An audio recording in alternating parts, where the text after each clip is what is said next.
While Porsche designs some of the best track cars out of the box, they have one major structural issue. Does your car have this problem? Let's chat about it.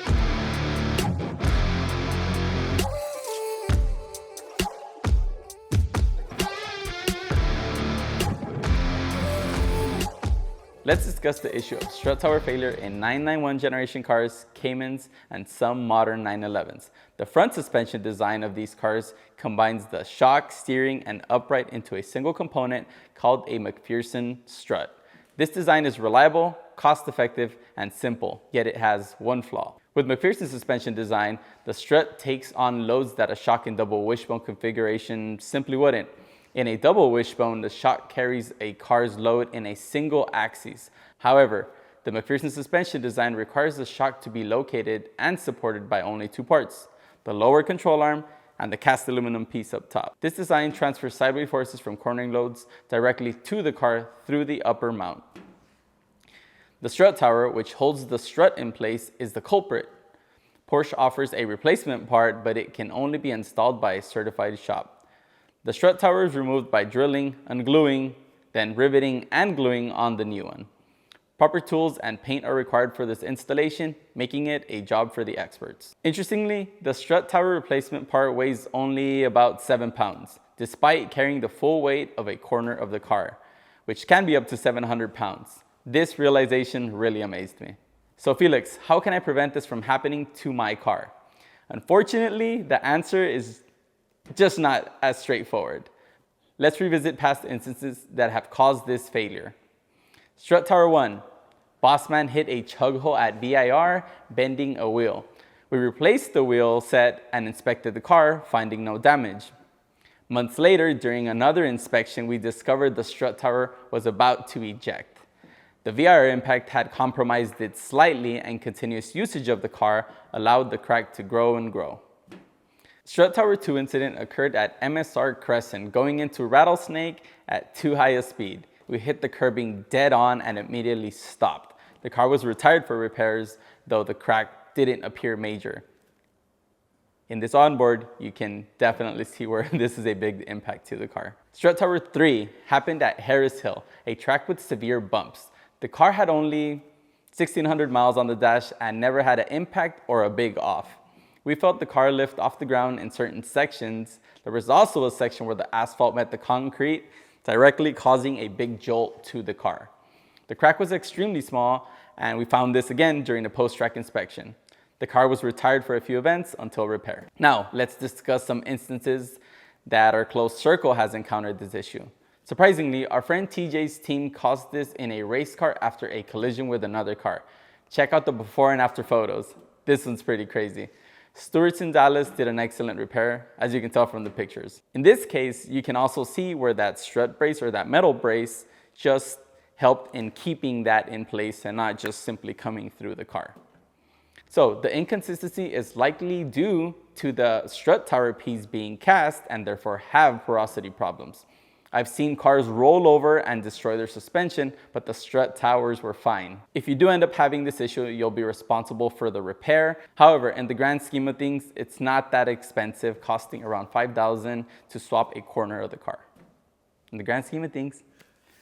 Yeah, it's not that expensive. It's $5,000. I mean, yeah. Modern problems require modern solutions. As of late 2024, we have a few options. Emotion Engineering recently released an amazing one. Let's visit the shop and install it.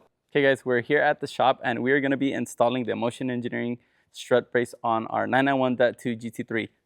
Few tools that you may need. There's gonna be a few extensions, a few ratchets. I would recommend a 3/8 and a 1/4 inch, a 13 mil socket, and a T45. So you'll see the car behind me is on the lift. And the reason it's on the lift is because I pulled the wheels. On these cars, if the car is on its own weight, I do feel that the strut, the upper strut can actually move because of the weight. And if it's unloaded, it's definitely gonna move.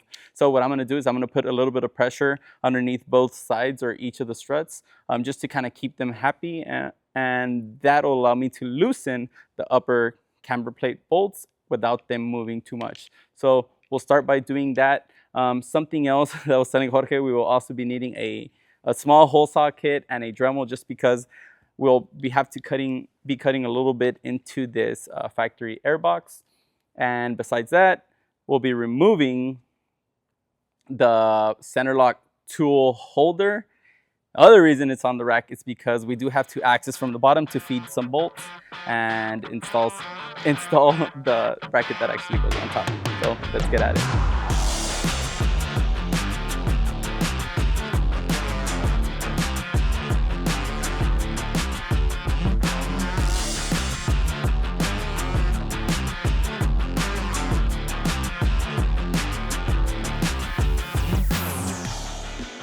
Porsche did try to help with this issue. They have this bar, this metal bar that goes into the body and then it attaches to a strut tower. And that was obviously them trying to stiffen up the front suspension.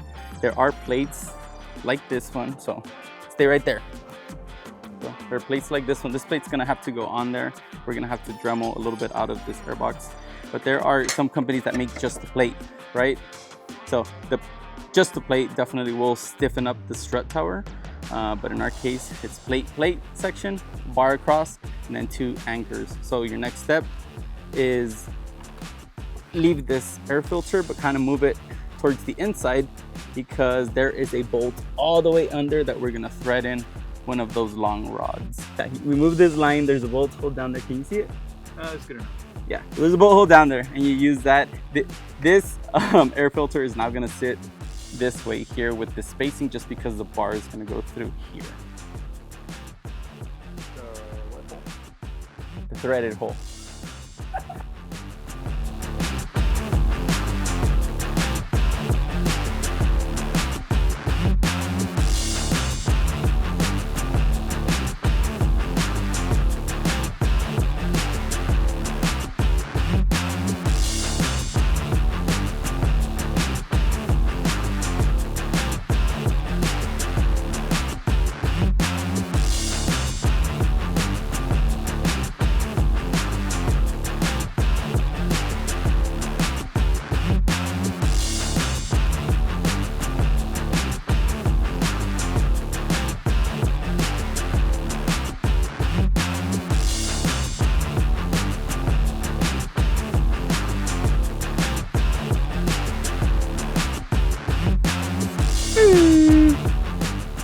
So now let's squeeze this filter back into place.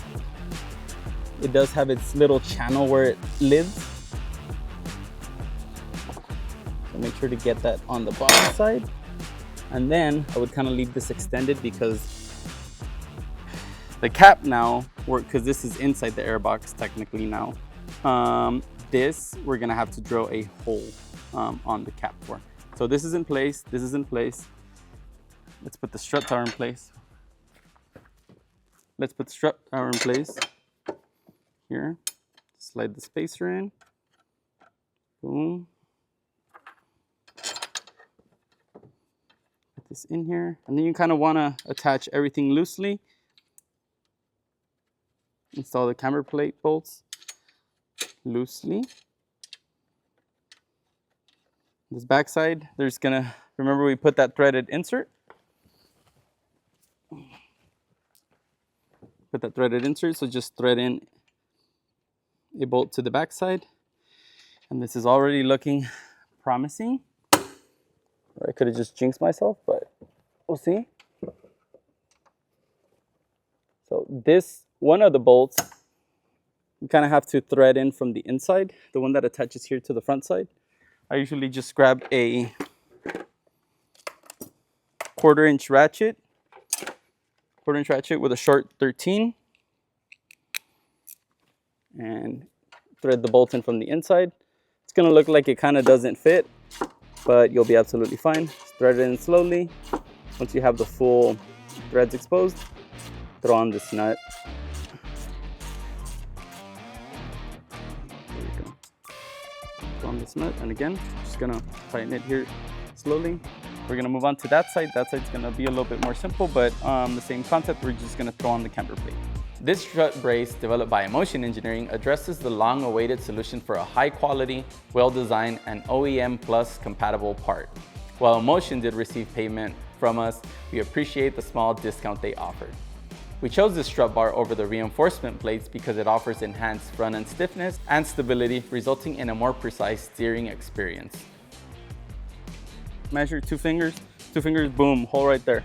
What the fuck was that again? Show me again. So, this bar goes through the airbox. So, what I'm saying, or what I told Jorge, because you know what I'm saying, like Alvin would say, is no I'm saying. There's 2 finger gap here, 2 finger gap here. That's where your hole should be, which if you turn it around, there's webbing. So it's gonna be on the inner side of the webbing. What I am gonna do is I'm just gonna drill a 7/8 hole right here from the edge, just close to the edge. And that should put us in a decent spot. So let's see.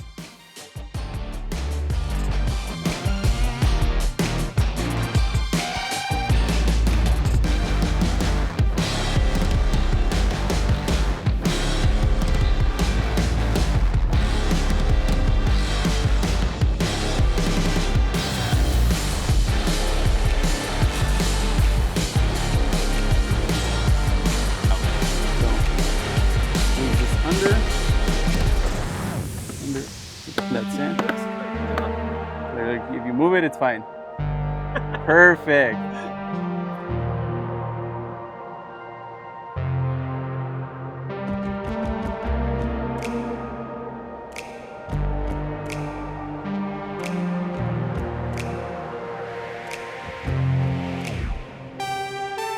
Look, check how off it is. That's what the gringos call a smidge, okay? A smidge, fuck off. Hold on, let me see if I... Yeah, right there. Okay, hold on.